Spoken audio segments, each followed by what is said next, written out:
It's taken us a little while to get here, but we're finally ready to start programming your robot.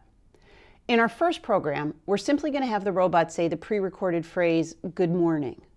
Since we're going to be using the NXT speaker in this lesson, it's essential that the speaker volume's turned on. Now's a good time to check that.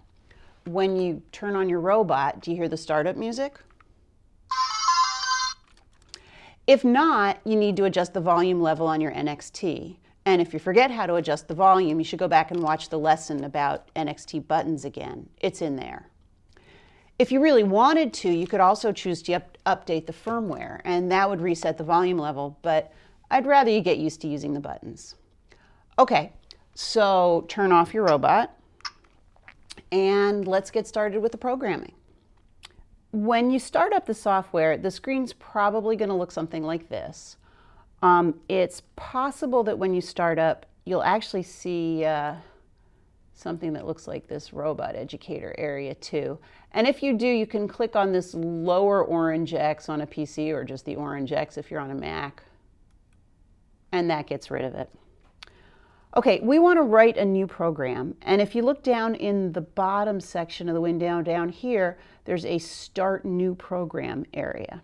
So we're going to call our program Good Morning. So I'm just going to get rid of Untitled 1 and type Good Morning. And then I'm going to hit Go. Since this is Lego software, the screen looks a little bit Lego-y too. What we've got here is this thing right here is called the sequence beam. And what we're going to do is we're going to build up a bunch of Lego blocks. Well, things that look like Lego blocks that are actually programming blocks here.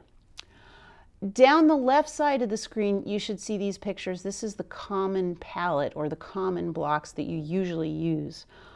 If you don't see these pictures down the left-hand side, it's possible that you see these three little tabs down at the bottom. One of them is selected. They're more advanced bricks and some other stuff. So if either of these is selected, just click on that green circle at the bottom left, and you'll get something like this. So we need to start programming. If you hover over the different bricks, you can see this is move. We're going to ignore that one for now. Here's sound, and I said what we want to do is write a program that says good morning. So we're going to click on the sound block, and while I'm still clicked and holding, I'm going to drag it over, and I'm going to place it on this area of the sequence beam that said start before, and I'm going to let go, and it just drops onto place. And if you mess up, you can delete the block by just clicking on it and pressing the delete key on your keyboard. So again, we've got this start area right here. I'm just going to click on a sound block. And you can also see, you may not see it so clearly in the video, but you can also see on your computer itself that there's a little white area that shows you where the block is going to be dropped. And I'm going to drop it right there. It's absolutely essential that your block is placed on the central sequence beam. The NXT only considers instructions that are placed on the beam to be part of its program. So this program that you see here has one block, a sound block, that's sitting on the sequence beam. In both of these examples, the sound blocks are not connected to the sequence beam. As far as the NXT is concerned, there are no blocks in either of these programs. Finally, take a look at this picture. You can see one sound block that's correctly on the beam and another that's not.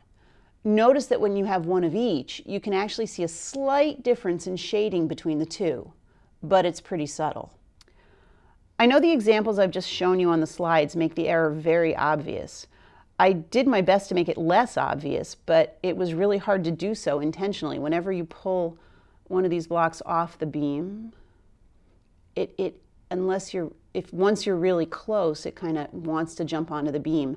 And 99% of the time that's the case, but you'll find one case where you'll have this and you'll think it's on the beam, but really it'll be up a little bit above the beam.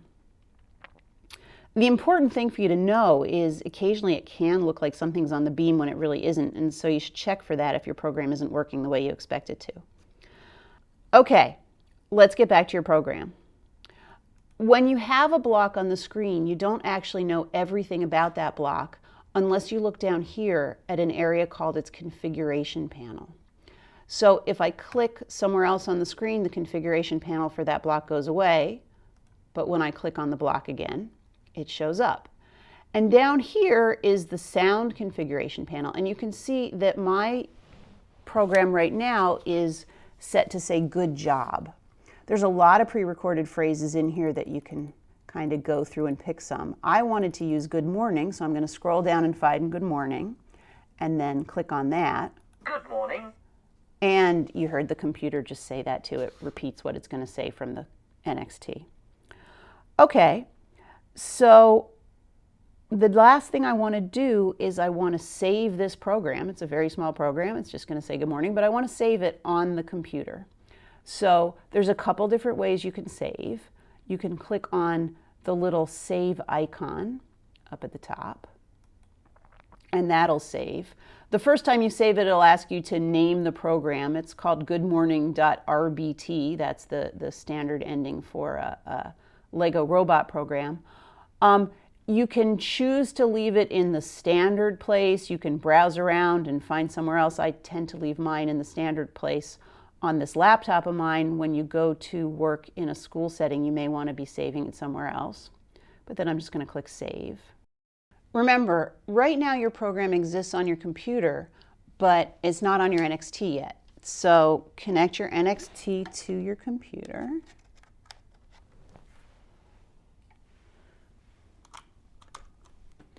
And then we're going to turn on the NXT power.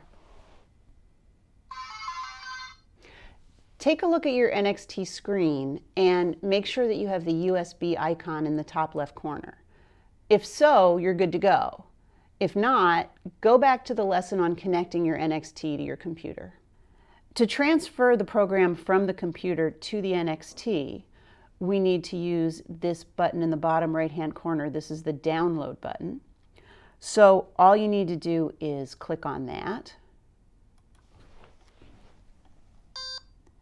And that beep means everything went well. If the robot happens to be disconnected, you can't see, but I'm unplugging my robot, and I try to download, you'll get an error message which says NXT no longer connected. Similarly, if you try to download and your robot's turned off, you get another error. And it actually tells you make sure the device is turned on and make sure it's plugged in. I'm going to turn on my robot again. And I already downloaded the program. There's no harm in downloading again. So I'm just going to click on download. Okay, so now that your program's on your robot, we're going to disconnect the USB from your robot. You don't actually have to do that, but I want to prove to you that the program really is on the robot. And then take a look at your screen on your NXT. If it says My Files, great, then you're ready to go. If it doesn't say My Files, the easiest thing for you to do is actually turn off your robot and turn it on again. And My Files should appear. So what we're going to do is press the orange button to select My Files, because you wrote a file, you wrote a program. And now it says Software Files, and you want to select Software Files, so push orange button again. Okay.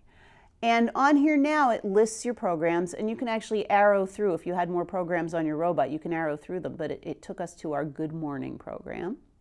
So I'm going to select that. And now it says Run on the screen. And if I push the orange button, that selects Run, so it should run. So let's give it a shot. Good morning. Woohoo! It worked. I'm going to do it again just for fun. Good morning. Terrific. I'm hoping that everything worked to this point and you've got a program running on your NXT now. If for some reason your NXT didn't say good morning, I want you to quit from the software, turn off your robot, then go back to the beginning of this lesson and try again, following each instruction really carefully. If you get to this point again and your program still isn't working correctly, then I recommend that you call LEGO support. It's possible you've done something wrong, and it's also possible you have a broken NXT. Either way, they should be able to help you. You can find their contact information on our resources page. Okay, so I hope that pretty much everyone's still watching me now, and that means that your program worked. And I just want you to take a minute to recognize how incredibly cool that is. Yeah, okay, all we did was we made your robot say good morning, but don't discount that. You've just made a robot say good morning. You've just programmed a robot. I've done a lot of programming of a lot of robots, and despite this, whenever I try out a new kind of robot for the first time and I get it to do something, anything, even if it's just to say the words good morning, I get excited, and I hope that's true for you too. Sure, there's still a lot more to learn about robot programming, but the truth is that you have written a program. You've programmed a robot, and that's just amazingly cool.